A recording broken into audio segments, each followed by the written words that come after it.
I remember the exact sound the heavy oak front door made when it clicked shut behind me, severing me from the only life I had ever known.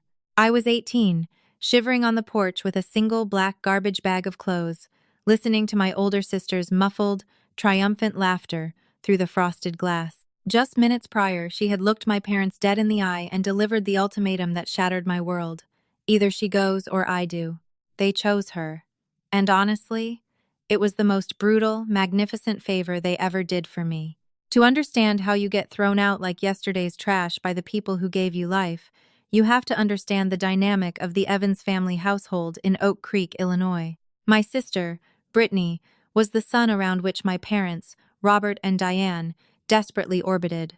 2 years older than me, Brittany was a competitive cheerleader, a straight-A student, and possessed a manipulative streak so refined it belonged in a psychological thriller. To the outside world, she was Oak Creek's darling. To me, she was a nightmare wrapped in blonde extensions and designer perfume. I was the opposite.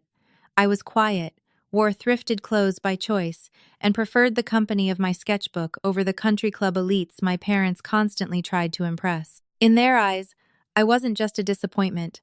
I was a stain on the pristine Evans family image. Whenever something went wrong in our house, the blame instinctively fell on my shoulders. Missing jewelry? Harper must have taken it. A dent in Mom's Lexus?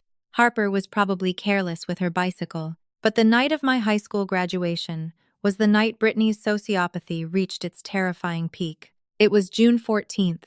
I had just walked the stage and received my diploma. My parents had barely clapped, their attention completely absorbed by Brittany, who had driven home from her sophomore year of college for the weekend. After the ceremony, I went to my room to sleep, exhausted and eager to start working my summer job the next morning. Brittany, however, had gone out to a frat party across town. At 3 a.m., I woke up to the sound of shattered glass and grinding metal. I rushed downstairs to find my father's prized possession, a restored 1967 Chevrolet Camaro smashed into the brick retaining wall of our driveway. The driver's side door was hanging open. Standing in the foyer, reeking of cheap tequila and panic, was Brittany. She had a bleeding cut on her forehead and was frantically wiping down a set of keys with her shirt.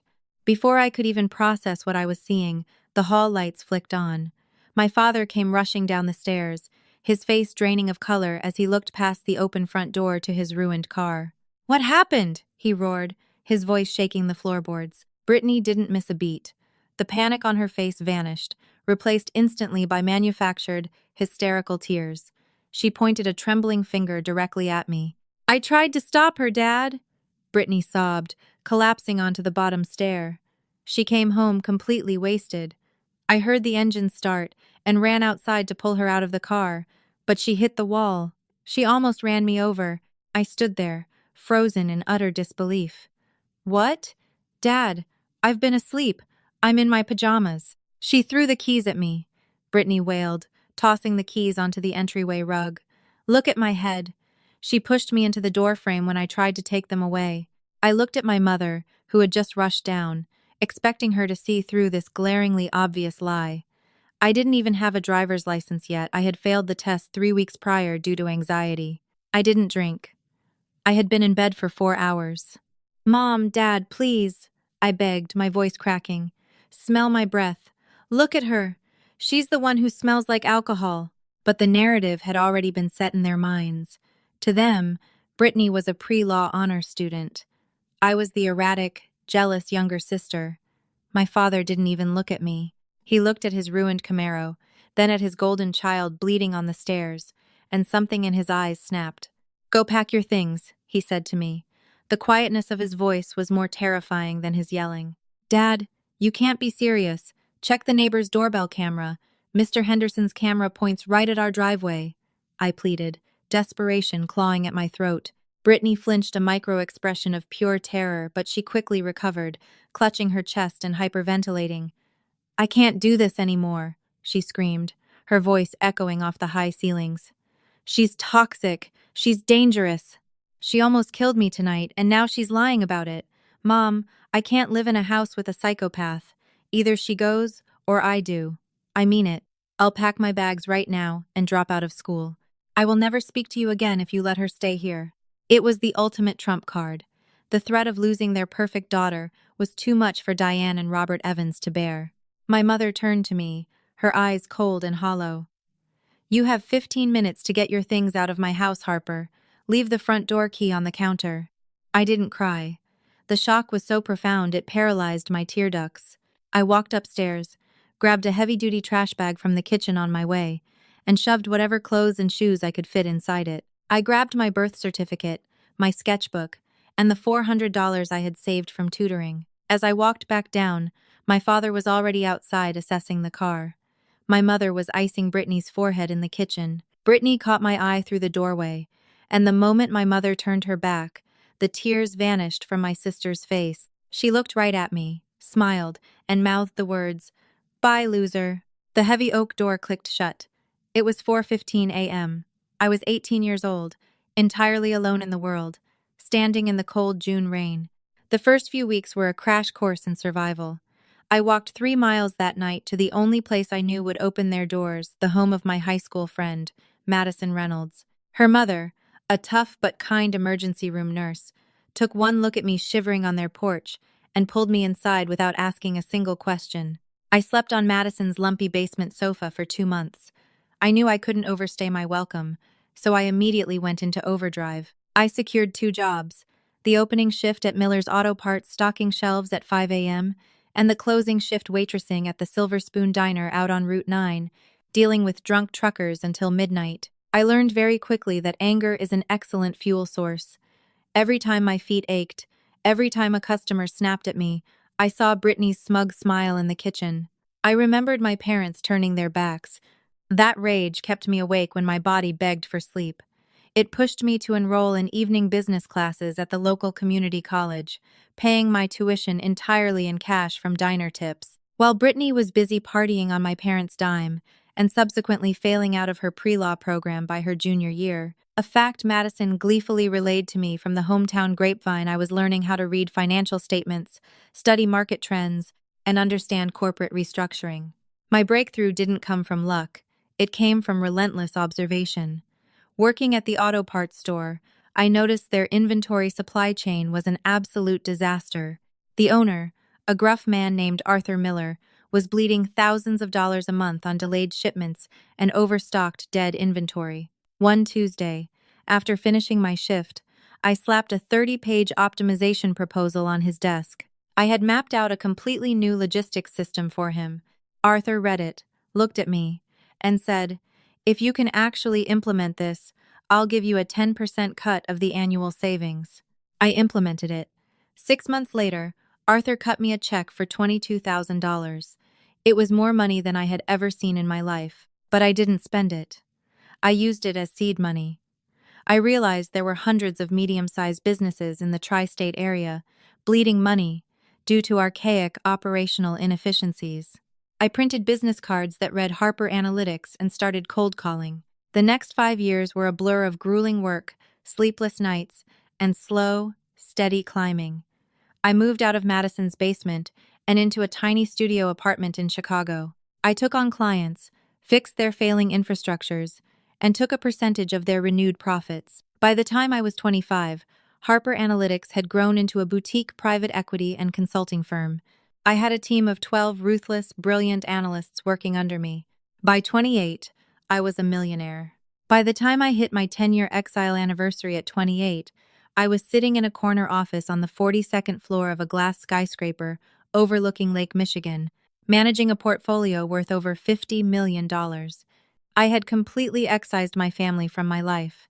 I changed my phone number, deleted my social media, and never looked back. But the past has a funny way of catching up to you, especially when you least expect it. Through the grapevine, mostly Madison, who still lived in Oak Creek and worked in real estate, I knew things hadn't gone well for the Evans family. Brittany never went back to college. She moved back in with my parents, draining their resources to fund failed business ventures, a defunct makeup line, a disastrous boutique clothing store, and most recently, a string of terrible real estate investments. My father's health had declined, and my parents had leveraged their own modest real estate brokerage to keep Brittany's luxurious lifestyle afloat. I felt nothing. No pity, no sorrow, just a cold, clinical indifference. Until a rainy Tuesday afternoon in October, exactly 10 years and 4 months since the night I was thrown out. I was sitting in my office reviewing an acquisition target for a distressed asset buyout. My lead acquisitions director, David Kensington, knocked on my glass door and stepped in. "Harper, we have a slight change in the 2 p.m. meeting," David said, glancing at his iPad. "The representatives from the Oak Creek Realty Trust are in the lobby. They're the ones defaulting on the $3.2 million commercial loan we bought from Chase Bank last quarter. They're here to beg for a restructuring deal, so we don't seize their commercial properties and their primary residence." I paused, my pen freezing over the contract I was signing. I looked up. "Did you say Oak Creek Realty Trust?" "Yeah," David replied, oblivious to the sudden ice in my veins. "A husband, wife, and their daughter, acting as their financial proxy. Name is Evans, Robert, Diane, and Brittany Evans. Should I send them in?" My heart stopped, then restarted with a violent, deafening rhythm. I looked at the rain lashing against the floor-to-ceiling windows of my penthouse office, feeling a bizarre sense of déjà vu. The universe had just delivered my family bankrupt, desperate, and completely unaware that the ruthless private equity firm holding the deed to their entire lives was owned by the daughter they threw away. A slow, terrifying smile spread across my face. "Yes, David," I said softly, closing my laptop. "Send them in, and make sure security is on standby. This might get a little emotional." The heavy mahogany doors of my office swung open. I remained seated behind my desk, bathed in the gray afternoon light filtering through the rain-streaked windows. I deliberately kept my gaze focused on the financial dossier in front of me, letting the silence in the room stretch into something heavy and uncomfortable. Footsteps shuffled across the plush carpet. 3 distinct sets. "Miss Kensington?" My assistant, Thomas Callahan, announced from the doorway. "The representatives from the Oak Creek Realty Trust are here." "Thank you, Thomas." "Close the door behind you," I instructed, my voice calm, modulated, and entirely stripped of the terrified 18-year-old girl I used to be. When the door clicked shut, I finally raised my eyes. Time had not been kind to the Evans family. My father, Robert, looked 10 years older than his actual age. His shoulders slumped, his once sharp posture defeated by the crushing weight of impending bankruptcy. My mother, Diane, nervously clutched a cheap faux leather portfolio. The expensive country club sheen she used to wear like armor was completely gone, replaced by deep anxiety lines around her mouth. And then there was Brittany. She was 30 years old, but still dressing like a sorority girl trying to get VIP access to a nightclub. She wore a tailored blazer that was visibly a season out of date, carrying a knockoff designer handbag. The smug, radiant arrogance that used to define her had curdled into a defensive, brittle edge. None of them recognized me. Why would they? 10 years ago, I was a mousy, terrified teenager in thrift store flannel. Now, I was a 28-year-old CEO in a bespoke charcoal suit, my hair styled sharply, my demeanor radiating the kind of quiet, absolute power that money and relentless discipline buy. To them, I was just Harper Kensington, the faceless corporate executioner holding the axe over their necks. "Please, take a seat," I said, gesturing to the 3 leather chairs positioned in front of my desk. They sat down, visibly intimidated by the sheer scale of the office and the panoramic view of the Chicago skyline. Robert cleared his throat, trying to summon the patriarchal authority he used to wield so easily in our kitchen. "Miss Kensington, thank you for meeting with us," my father began, his voice lacking its old booming resonance. "We know we are in default on the commercial loan bundle, but the Oak Creek Realty Trust is a legacy family business. If you just give us a 12-month forbearance, my daughter Brittany has a new development project that will guarantee repayment." I didn't blink. I slowly opened the dossier, turned a page, and tapped my silver pen against the margin. "I don't deal in hypothetical guarantees, Mr. Evans," I replied smoothly. "I deal in data, and your data is, quite frankly, a bloodbath." Brittany bristled, shifting aggressively in her chair. "Listen, the market has been unpredictable. Our retail tenants broke their leases. It's not a reflection of our management strategy, it's macroeconomic factors." I looked directly at Brittany for the first time in a decade. A cold thrill spiked in my chest, but my face remained a perfect, unreadable mask. "Is that what you told your parents?" I asked softly. Brittany's eyes narrowed. "Excuse me?" I slid a printed spreadsheet across the desk toward my father. Your primary default is a $3.2 million commercial loan, I stated, my tone strictly clinical. But according to the forensic audit my team conducted on your subsidiaries over the weekend, macroeconomic factors have nothing to do with your insolvency. Between 2022 and 2025, over $800,000 was bled from the trust's operational budget to fund. Let's see. A defunct cosmetics line that never passed FDA testing.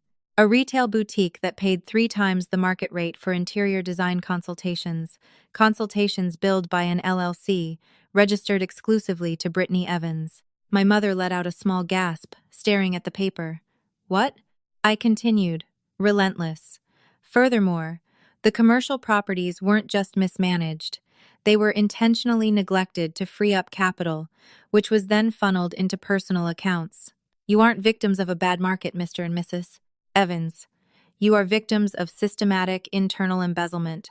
Robert turned to look at his golden child, his face turning a sickly shade of ash. Brittany, what is she talking about? You told us the boutique failed because of supply chain issues. You said the cosmetic investors backed out. Brittany's face flushed a deep, ugly crimson. She slammed her hand on the armrest. She's lying! This is just standard corporate restructuring. You can't believe her, Dad. She's just trying to steal our properties. I don't need to steal them, I said, leaning back in my chair and steepling my fingers. I already own them. I bought your debt for pennies on the dollar from Chase Bank. Legally, I can foreclose on your commercial strip malls by Friday. And because you foolishly cross-collateralized your portfolio, I can seize your primary residence in Oak Creek by the 1st of next month. The room went deathly silent. The only sound was the rain lashing against the glass. Diane covered her mouth, her eyes welling with tears. Please, that house. We've lived there for 30 years. We raised our girls there. We have nothing else left. Our retirement is entirely tied up in this trust. I know, I said. I let the silence hang for another agonizing moment. I watched them drown in the reality of their complete destruction. Then, slowly, I reached up and pulled off the blue light blocking glasses I was wearing. I rested my elbows on the desk, leaned forward, and locked eyes with my mother. Do you remember what the weather was like on June 14th, 10 years ago, Diane? My mother froze. The sheer bizarre nature of the question broke through her panic. She stared at me, really looked at my face, my eyes, the slope of my jaw. What? She whispered.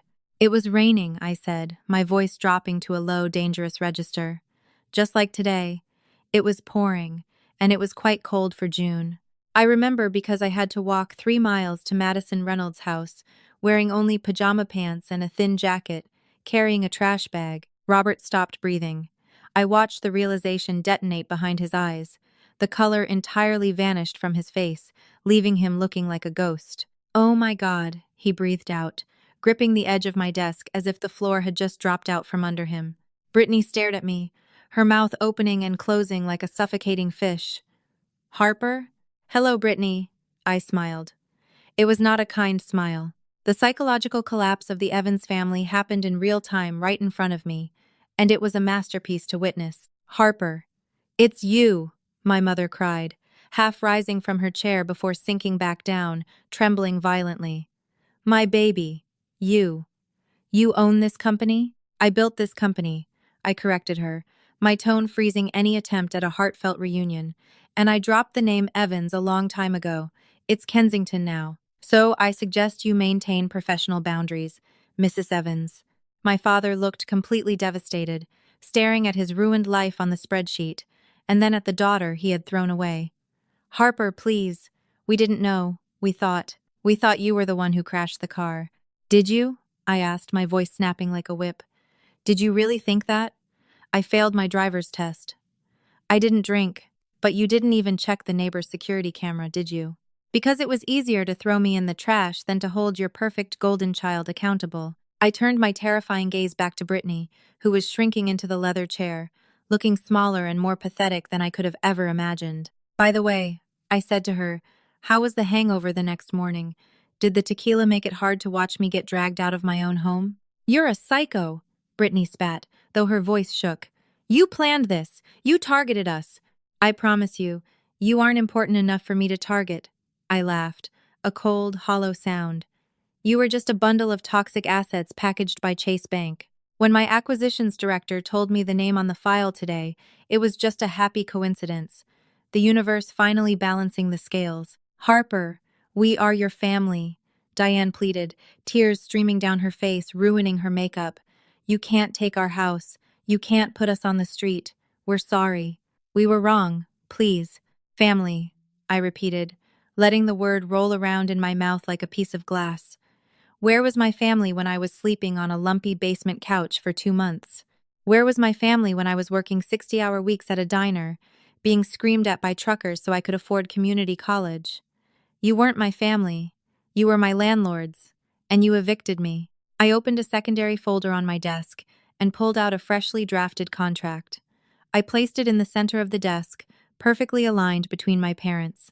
However, I said, my voice returning to strict, emotionless business, I am a pragmatist. I don't need your house. It's a depreciating asset in a stagnant suburb. Here is my offer. They all leaned in, desperate for a lifeline. I will absorb the commercial properties, I explained. The strip malls, the retail spaces, those are mine now.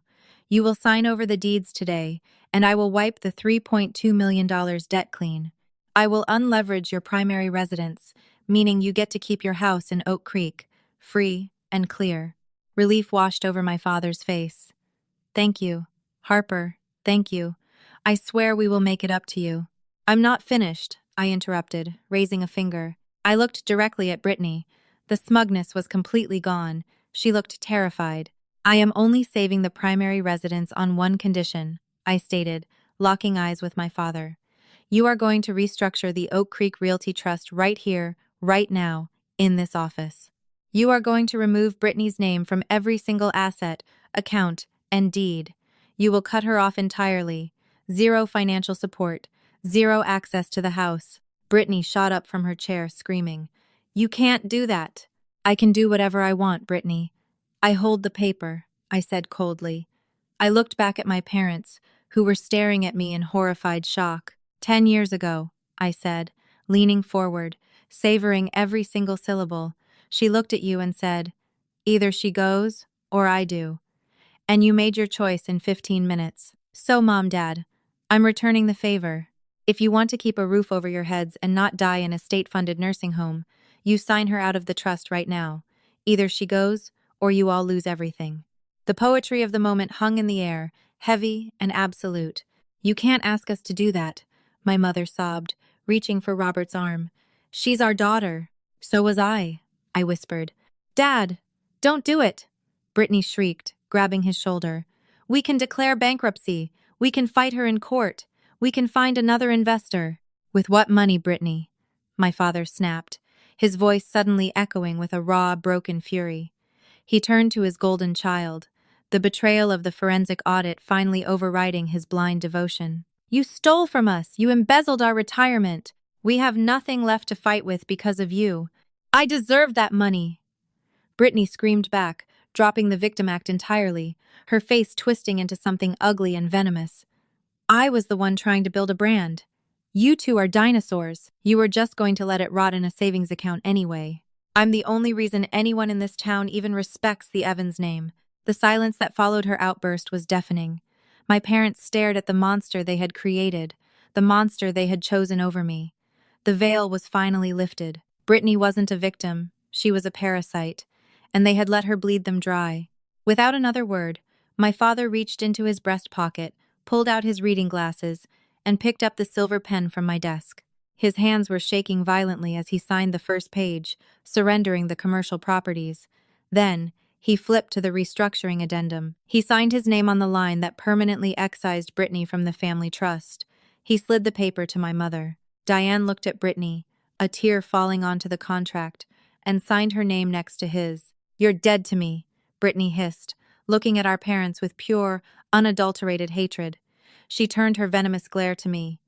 You think you won? You're just a sad, lonely bitch in a fancy suit. Security, I said, pressing the intercom button on my phone. The heavy mahogany doors opened immediately. 2 large security guards stepped into the room. Miss Evans is leaving, I instructed. Please escort her out of the building. If she causes a scene in the lobby, call the police. Brittany didn't say another word. She grabbed her knockoff bag and stormed out of the office, the guards flanking her. I took the signed contracts, checked the signatures, and slid them into my desk drawer. I looked up at my parents. They looked hollowed out, utterly destroyed by the realization of what they had nurtured and what they had thrown away. Harper, my father croaked, tears finally spilling over his weathered cheeks. Is there any way? Can we call you? Can we try to fix this? I looked at the people who had given me life, who had let me walk out into the freezing rain with a garbage bag. I felt nothing but a profound, liberating emptiness. The front desk will validate your parking, I said smoothly, opening my laptop. Goodbye, Mr. and Mrs. Evans. You know the way out. If this story proves anything, it's that the best revenge isn't anger, it's phenomenal. Unstoppable success. They tried to bury me, but they didn't realize I was a seed. Have you ever had to cut off toxic family members to protect your own future? Drop a comment below and share your experience. If you want more real-life drama, insane plot twists, and stories of ultimate payback, hit that like button, share this video, and subscribe to the channel.